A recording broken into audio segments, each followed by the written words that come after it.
The second path.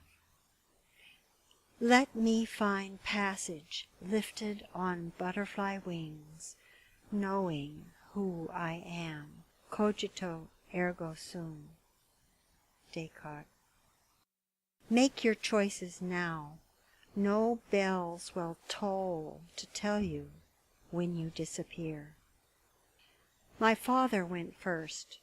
Within days of his death, doctors insisted on doing a mastectomy on my mother. After all, cancer is a painful end. My mind churned back to the words of my father. Let me die! Let me die! Family and doctors overruled my instincts. The deed was done. The convalescence put her into the nightmares of Alzheimer's, with fears enormous, memories further compromised, mobility strained. Mother was frantic. When she was finally able to return to her room at the end of the long hall, she had too much difficulty making the walk, even with her walker. A wheelchair replaced the walker, but that was too daunting as well. Thus the plan was made to use a scooter. She had ridden a golf cart for years, and certainly pressing down one button to make it go, releasing the same button to make it stop, could be mastered. Not so. After 3 weeks of guiding her with the new machine to each meal, I knew the task was insurmountable. Even with me by her side, she crashed into the dining room table, bounced off the inside of the elevator, and could not fathom the path needed to go from place to place. Another emergency visit to the hospital, revived from congestive heart failure, spine fractured in the process, intensified the challenges. Safe.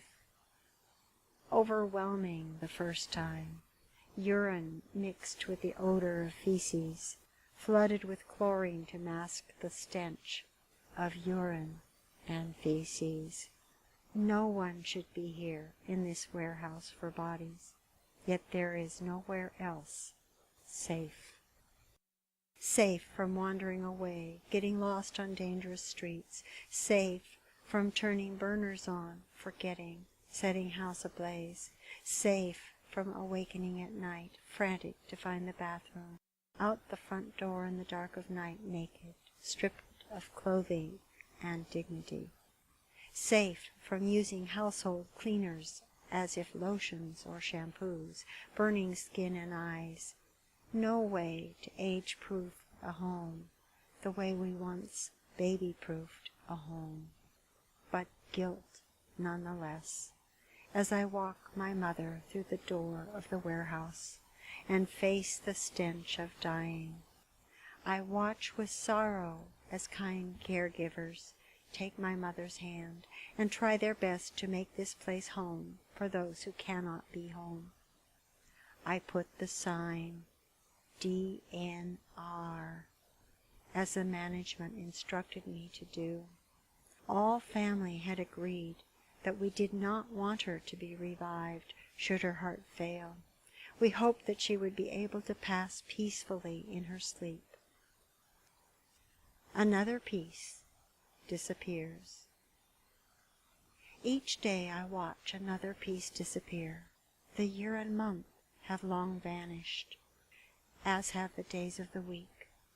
Morning still remains, and evenings bring the terrors of the dark. I try to comfort and reassure. The remote control for the television becomes obsolete, a rectangle only with buttons much like the phone, and to be confused on occasion, and dialed. I remove it from her space. The phone, her lifeline and enemy, with speed dial impossible, numbers filter through, stranger calls mixed in, operators assist and scold. Finally, the voice on the line is mine. Lipstick. Lipstick, how essential to feeling whole for a woman brought up during the Depression, now smashed into the tops of tubes, scrubbed out with paper, to dab on dried, cracked lips. I hunt through drawers to find the one not yet smashed, or dab color from my own on her waiting lips. Keys. Not needed in this place. Aids coming and going, but needed to feel safe, in control, wrapped carefully with plastic ring around fragile wrist, needed to feel safe, in control. Hidden at every opportunity in case they might be taken, but needed to feel safe, in control. Not one, but many keys on rings, 5, 6, a dozen, it didn't matter. Lost, hidden, but needed to feel safe, in control. Searched for on every visit to restore her feeling of safety and control. Words. Words, warm for loved ones, still attached to each child, grandchild, great-grandchild, once rich with meaning, once filled with bright Irish humor, once used to guide, scold, support the family she loved. Elusive for any other names, even for objects and events, where doctors become dentists, the chair becomes that, the thing there becomes the filler, and the look to me to add the sought-after detail, as of the broken hip. What happened to the wrists? They. Money. For bingo, for things, just in case, to be hidden, they'll take it. I set a trap. Money. How much? I need lipstick. It's gone. I give up searching for the latest hiding place. The purse, once holding everything, now holding nothing. It's okay. They might take it. Jewelry, her butterfly pins, rings, necklaces in bottom drawers, behind underwear, but she has forgotten. They took them, I know. Cards of identification mysteriously shredded, wallet stashed away in secret spots. They won't know. Nor will she. Thought to be taken, making locked doors and keys imperative. Scattered around her, sweet treasures give illusion of who she once was. Lost. Memory is lost, not with loud claps of thunder, but with silent drips. Empty shells gather in warehouses for bodies, alive, not living. How many locked up with a number on their door? What are we thinking? The room. I went there only once, not a bad room really, behind the locked door, separating that unit from the rest, down the long hall, past numbered doors. Caregivers guided them. Vacant faces, hair disheveled, most diapered, some with walkers and wheelchairs, but there they gathered to be told stories, entertained, each one in her own world, while the storyteller wove her tales. Occasional laughter as a moment of recognition occurred. Some hummed, some rose to dance, but never in that room could I tell that they knew where they were or why. My mother was not yet behind the locked door, had not yet visited the room, but I dreaded that day. Then, as stories ended, each was led docilely back to one of the doors, filling the numbers with empty shells. They took the cat away. How long he had been there, no one knew for sure. He arrived alone, too thin, matted hair, tentative, fearful. old, ageless perhaps. Uncertain first of his surroundings, he then slipped quietly through the cracked open doors and found his way to her lap. She was waiting, and crooned softly as she held him, filling the void left by years stripped of touch, of feel, of life. They met each day there in the lobby of the place. She whispered words of family, children, grandchildren, swallowed by busy lives. No others heard her. He purred. They took the cat away. She remained.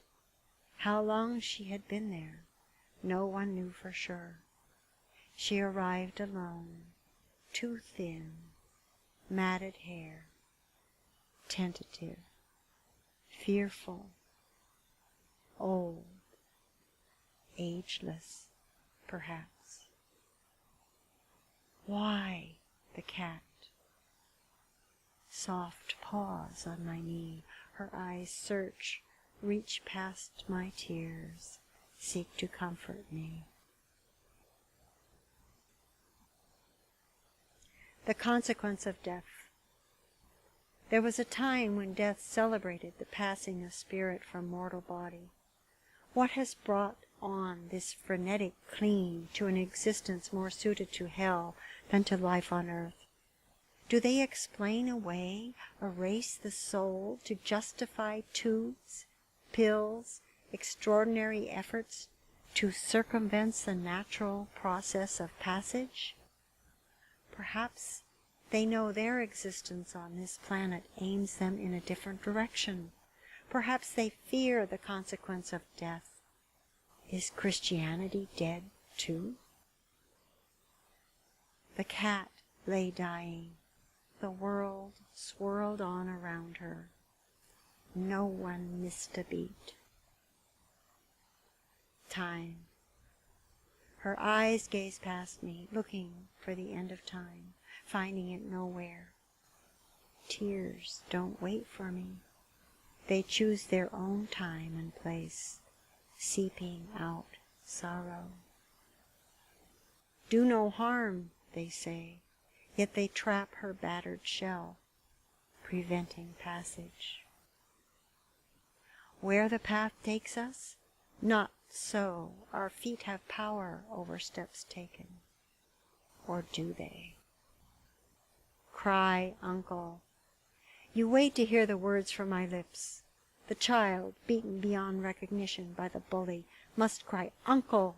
Then, only then, will he be set free. But I, unlike the child, said those words too late, when I had forgotten who I was.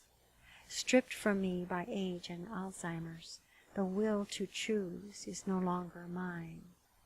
The DNR on the refrigerator was ignored as paramedics swooped in, put her in the ambulance to take her across the street to the hospital.